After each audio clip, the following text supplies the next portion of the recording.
The start of the Land of the Lustrous was different.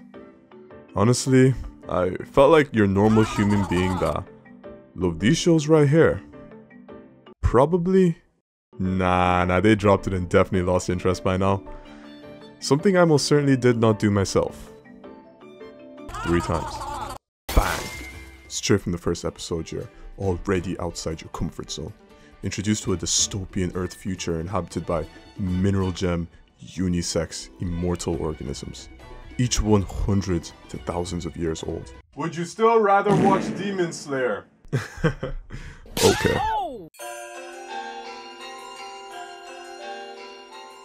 They spend their days fighting these Buddha, Gantz-like creatures, attempting to take them to the moon. All under the guidance of the all-loving, all-knowing.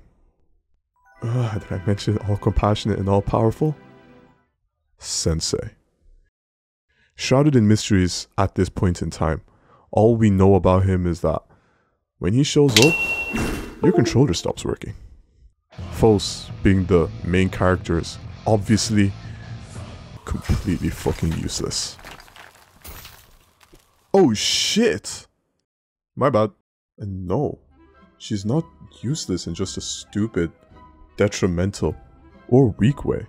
Look, since gems are basically based entirely off the materials they're made from, their abilities, intellect, everything is already figured out from birth. As long as they maintain their form, they have little room for physical growth or an increase in strength. In case you haven't noticed yet, this ain't a shonen manga. Diamonds are as hard as, well, diamonds. And our main character phos is a gem made from exactly what her name is. Phospholite. Phos. In case you failed chemistry class and don't know what the fuck that is, well, I haven't got a clue either. One of the weakest gems on the hardness scale, according to the manga. Not only is it one of the weakest and most brittle, but based on its attributes, our wonderful author has portrayed it to be clumsy to the point where you would think this is a skit. Weak to the point where she shattered from fucking aura. As unintelligent and brass as... to the point where I was changing my rankings of retarded main characters in my head. Lost, confused, isolated. That was more or less phos' state at the beginning of the manga. People didn't hate her, I think. Damn, guess I'll just shoot up the school, I guess. But they didn't trust or respect her either. She had no place in the village. No strong bonds, goals, or meaning in her over 300 years. Yes, you heard me right. Over 300 years of filling up an encyclopedia. In comes a detached, borderline suicidal, self-loathing gem, trapped in her own circumstances without a means of escape. Cinnabar. Okay, look, although I highlighted a lot of negative aspects to phos' character, interestingly enough, I would say that's what makes early phos so endearing. Because although she still has all these shitty traits and nobody around her believes she's capable of anything, including the reader, they somehow don't let it bring them down and single-mindedly still believe they're capable of more. Rushing headfirst, clumsily and brashly at whatever they decide to do. phos was courageous enough to do things other gems were too scared to do. phos' first meeting with Cinnabar is legit the turning point in the story, as phos is now reaching for what feels like her first connection with somebody. phos sees themselves in Cinnabar, isolated by everyone around them, a lack of any purpose, goals, or future. phos finally gains a goal strong enough that they realize they can't get it without change. The goal of saving themselves in Cinnabar. Change is a strange thing, because in order to gain it, you need to accept that the current you is kinda shitty. An impossible task for many. One of the most interesting aspects of the manga, in my opinion, was the method that phos used to get stronger by replacing their parts with other minerals, and how almost all of her internal state changes signified a huge change outwardly in her appearance and disposition.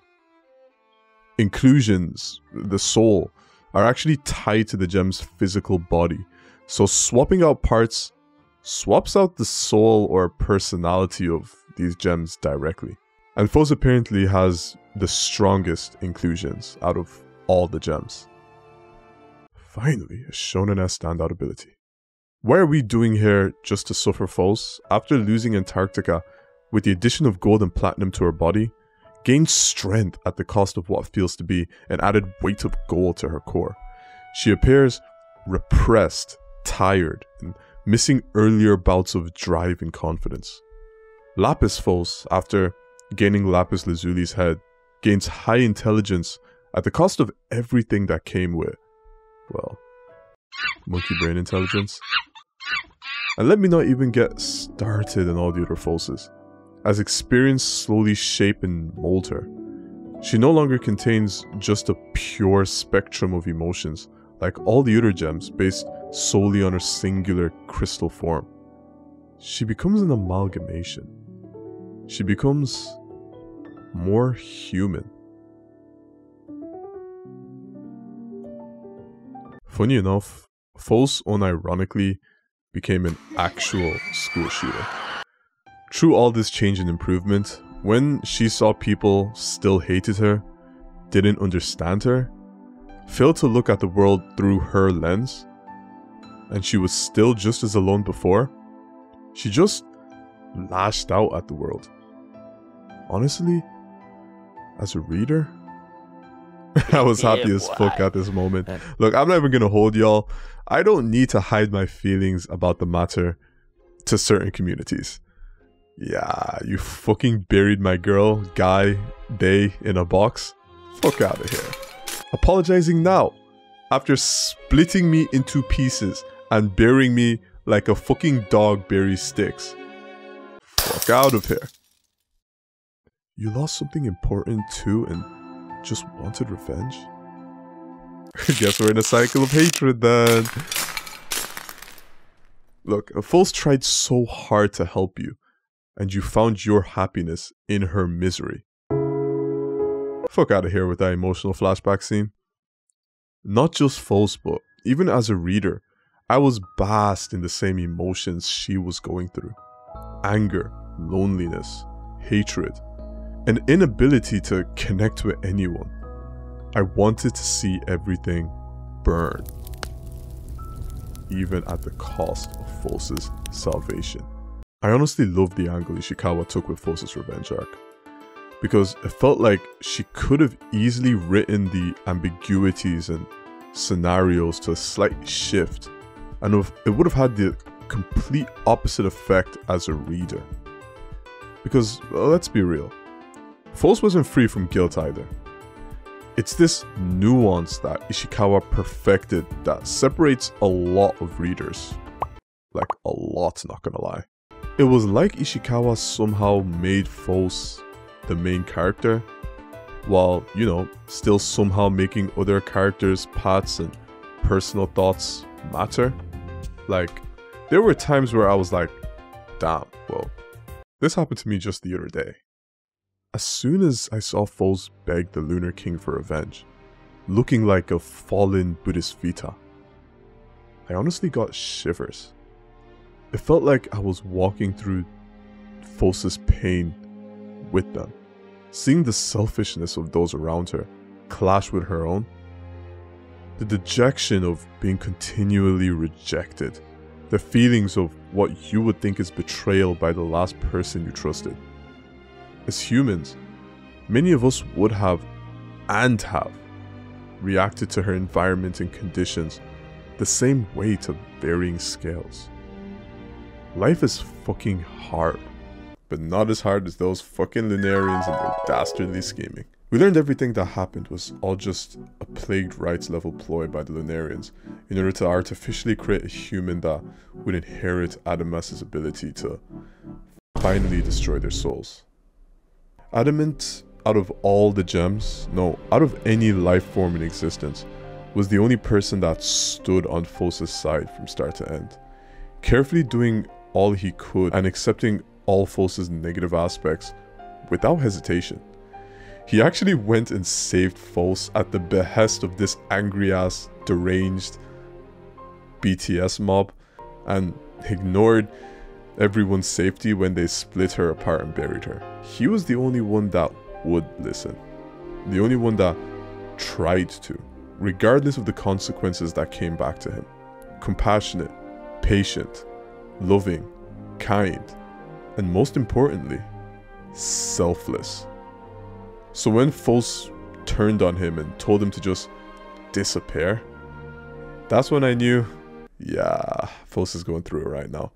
Whether it was because phos was looking for someone to blame for their own actions, or phos truly hated everything and wanted it all to vanish, seeing such an initially kind and forgiving gem fall to such a state to the person they loved most in this world made me genuinely think at this exact point, damn, how did we fucking get here?